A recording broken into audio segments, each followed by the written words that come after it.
মৌসুমের ২ মাস পরও আলুর কাঙ্ক্ষিত দাম না পেয়ে হতাশ জয়পুরহাটের কৃষক।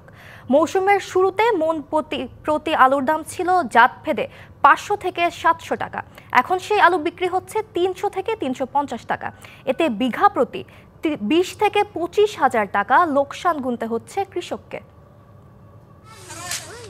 মৌসুমে কাঙ্ক্ষিত দাম এবং হিমাগারগুলোতে আলু সংরক্ষণের সুযোগ না পেয়ে জয়পুরহাটের অধিকাংশ কৃষক শত শত মন আলু সংরক্ষণ করে রাখেন বাড়িতে, কিন্তু ২ মাস পরও আলুর কাঙ্ক্ষিত দাম পাচ্ছেন না।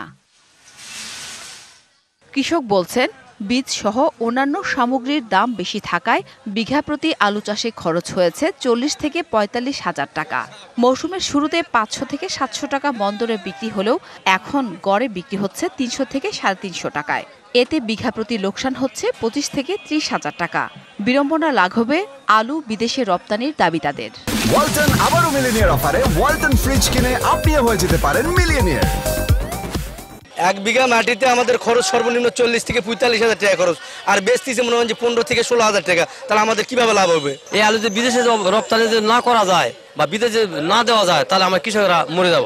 এর পাশাপাশি খারাপ আবহাওয়ার কারণে আলুতে ব্যাপক হারে পোকা ও পচনও মাথা ব্যথার কারণ হয়ে উঠেছে। গ্রামে গঞ্জে আলু যেটা আছে এটা নষ্ট হয়ে যাচ্ছে, মোকামে পাঠালের আরো ডিবিট, আমরা সমস্যায় আছি।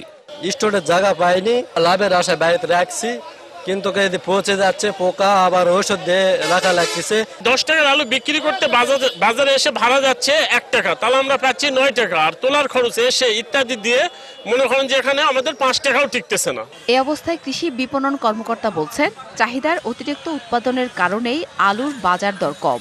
আলুর উৎপাদন লক্ষ্যমাত্রা থেকে বেশি হওয়ার কারণে বাজারে আলু সরবরাহ বেশি রয়েছে, যার কারণে কৃষকের ন্যায্য মূল্য প্রাপ্তির ক্ষেত্রে কিছুটা সমস্যা হচ্ছে। কৃষক যাতে তাদের উৎপাদিত আলু বাইরে দেশে রপ্তানি করতে পারে, এজন্য আমাদের ঊর্ধ্বতন কর্তৃপক্ষের সাথে আমরা যোগাযোগের চেষ্টা করছি।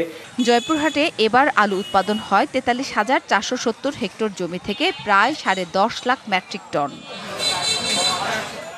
DBC news desk.